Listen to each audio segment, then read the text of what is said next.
The following podcast is by Mr. Jim Koewler, elder law and special needs attorney, helping and protecting those who need long-term care. And welcome everyone to Answers for Elders Radio Network. And we are here again with the amazing, wonderful Jim Koewler, who helps us with all of the later life financial and legal issues that come about as a wonderful elder law attorney and my friend. Jim, welcome back to the show. Thank you. I'm not sure it qualifies amazing and wonderful, but thank you for the kind You words. are amazing and wonderful. You know, I always think that of you.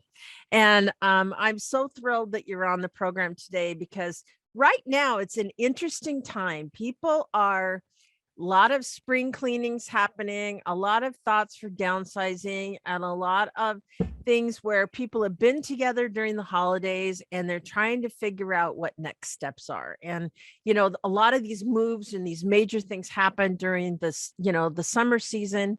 And so this is a time really important to talk about, especially because it's tax season as well.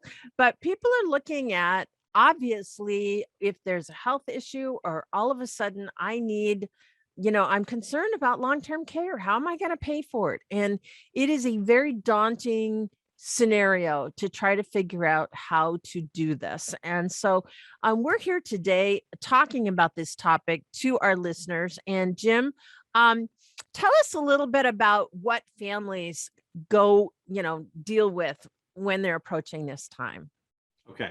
So today I want to focus on people who need care now, what elder law attorneys call crisis work, because you and I have talked in the past in previous installments on thinking ahead, if you're worried about it in the future. So today let's talk about someone needs care, a loved one needs care, and the loved one or the married couple, and that includes a loved one who needs care, still have some money. What's going to happen? Yeah. Okay. So they can choose to private pay for care. And more places, at least around me, I'm in Northeast Ohio, and I suspect this is true nationally. More and more places do not want to participate in Medicaid's reimbursement because it doesn't pay as much as they can get private pay. And this is especially true with assisted livings and memory care units. Okay, so a place that has memory care may not take Medicaid at all, especially if it's an assisted living style. Or an assisted living, even if you don't need memory care. A lot of assisted livings don't want to take Medicaid because it just simply doesn't pay that much. And they think they can keep themselves full. I think the pandemic is going to change a lot of minds on that. Because you know, there's the inherent reluctance to move into a nursing home or assisted living was there before, and it just jumped. That reluctance just went through the roof because of the pandemic. You don't want to be in a place with lots of other sick people, and you may get COVID. So there may be some softening of some of these places to take Medicaid, but we'll have to see. Depends on whether they keep themselves full. I know there is with home care too. It's softening, which is good. Yeah, home care, because that's the alternative. You need care and your family just can't do it. Home care is the way to go. And most states have a Medicaid program for home care, but the financial eligibility is the same. The income's a little different, but what to do with your wealth is pretty much the same. So what happens if you need care? I'm just going to say you and talk to the people who need it, but the loved ones can listen in and just kind of follow along with you. Okay. So you need care and you still have some money and you're married. So it's different when you're married than when you are single, both through VA benefits and through, which is going to be the pension benefit. We talked about pension extensively in the past. Sure. It's going to be different through VA pension than it is through Medicaid, but there still is, for a married person, is different in VA than it is for a single person. And Medicaid is different for a married person than it is for a single person. Okay. And depending, just to get it out there, the state you're in and its Medicaid program may not recognize common law marriage. And I don't think that VA recognizes common law marriage. So if you're not marriage certificate, the whole 9 yards. Medicare doesn't either. Yeah, you may not. Now, some states recognize it. Okay, some states recognize common law marriage, but I know Ohio doesn't. I don't know about any other state, but that's a consideration. Yeah. If you're trying to claim on common law, you got to find out first. And you may want to get married, or it may not. There are other things about marriage you may not like. So let's say you're married and one of you needs long-term care. It just and home and the family's not enough anymore. You got to get some professional help. Okay, so to get Medicaid, you would have to spend down and get your assets. Okay. Now I'm compartmentalizing in the individual. Your assets down below $2,000 in Ohio. $2,000 is the federal standard, but some states are as low as $1,500. And that's a very state by state thing. And I'm not going to list the states here. I mean, you can find out about your own state. You're not going to apply in two different states. Okay. But that's low. That's almost nothing. Okay. Sure. So with a married couple, the federal rules and the state rules that have to follow the federal rules are going to allow the well spouse, the one who does not need care, to keep a certain amount of money. And it depends where you start. Okay. About $130,000, let me back up on that.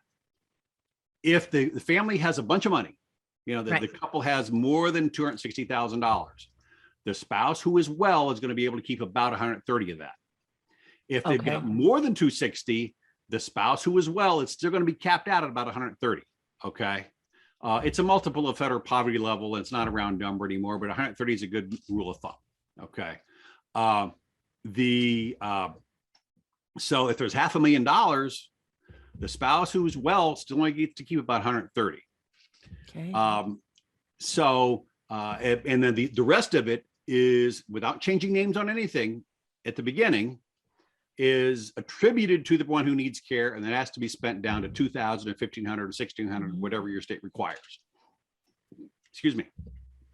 So now VA has roughly the same number. They're at 138,000 for eligibility, whether you're single or married. The difference between VA in a married couple is how much you get each month through the pension program. A married person can get more, at least has a maximum that's higher than a single person. Okay. Okay. If you're single and want to get VA coverage and you got $138,000, and it gets really squirrely, as we discussed before, with you have to count your income for VA purposes, which is your income minus your healthcare expenses, and VA gets to calculate those. You can estimate, but you may not view them the same way VA does. Gets squirrely, but we're still $130,000 ballpark. Okay. So if you're at 130, there's no spend down. If you're single, you're now qualified. Again, including the income thing. If you're married, you're still at 130. There is no split. Okay. So what Medicaid would allow a married couple to keep, which is half of up to 260, there is no 50-50 split with a well spouse or an ill spouse. Okay. But you still come out to about the same number. Sure. But VA penalizes money you gave away within the last 3 years. Mm-hmm. Medicaid penalizes money you gave away within the last 5 years. Yep. Medicaid usually ignores your house and its entire acreage. VA ignores your house and 2 acres. So if you're in a property development and everybody's got 2 acres or few or less of area, you're fine. If you're on a farm, most of that farm is going to count against your 130 grand for VA purposes. My goodness. Okay. Now, Medicaid may not beat you up on the acreage, but they may say your lots aren't contiguous. Right. Or they may say the lot with your house on it counts, but all the others, if they have different property numbers, that counts toward your resources, and that counts toward how much can your spouse keep, how much can you keep, et cetera. Okay. And that's another state by state thing. One state may be more forgiving on extra property as long as it's contiguous. Another state may not. Mm-hmm. I've seen, a little sliver or a road down the middle. No, that's not contiguous, even though you're farming both sides of the road. So what you can do with your wealth is really different between the 2 programs. Okay. But you can still spend. Spending is okay. You just can't give away. Now, you Right. can give away, but you have to deal with the penalty that comes with it. Okay. Right. One rule says, thou shalt not give away. And if you look hard, it says, well, if you give away, this is what we're going to do to you. Okay. But you still got to pay for care in the interim. Yeah, you do. Yeah, Okay. And the way VA penalizes you for giving stuff away is different than the way Medicaid penalizes you for giving stuff away. Right. The VA penalty starts the month after the last giveaway. Okay, so if you give away several months in a row, the penalty starts after the last one. So if you gave away a bunch 2 years ago and then a little bit last month, that big bunch 2 years ago catches up to this month and your penalty is big. Okay. Wow. But it starts the month after you give it away. So if you gave away a bunch several months ago, waited, and then applied for VA benefits, your penalty may be gone because you outweighed it. You lasted, you waited until the penalty was over, whether you realized it or not. Right. Okay? Right. Medicaid penalty, if you gave away within the last 5 years, it does not start until you're in some place that would qualify you for Medicaid. You have applied and you're poor enough to qualify, but for the penalty. Mm-hmm. Mm-hmm. They really try to make it difficult to give money away in the Medicaid program. That goes back to the 2007 federal amendments to the Medicaid law. Sure. So it's tricky what you can do with it. But if you want to spend on things that make sense, a lift chair, comfortable clothes to sit around and easy to take on and put, to take off and to put on, hearing aids, eyeglasses, dentures, those are great. Okay. If you want to take 4 cruises around the world, that's still it's still okay. Value for your money. It's okay. And then you can apply for Medicaid when that money's gone. Yep. So expenditures are okay. Same for VA. Yeah. Well, let's talk a little bit more in our next segment about what constitutes a spend down. How does it all come together? I think this is really fascinating information. And I want to ask you some real specific questions of families of what they're dealing with right now, because there's a lot of questions about how the laws are changing about that. And so Jim and I will be right back in part 2 of this segment right after this.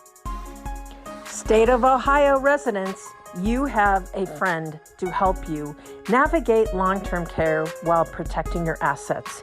You can reach Jim at www.protectingseniors.com or just email him at jkoewler-afe, that's jkoewler-afe at protectingseniors.com.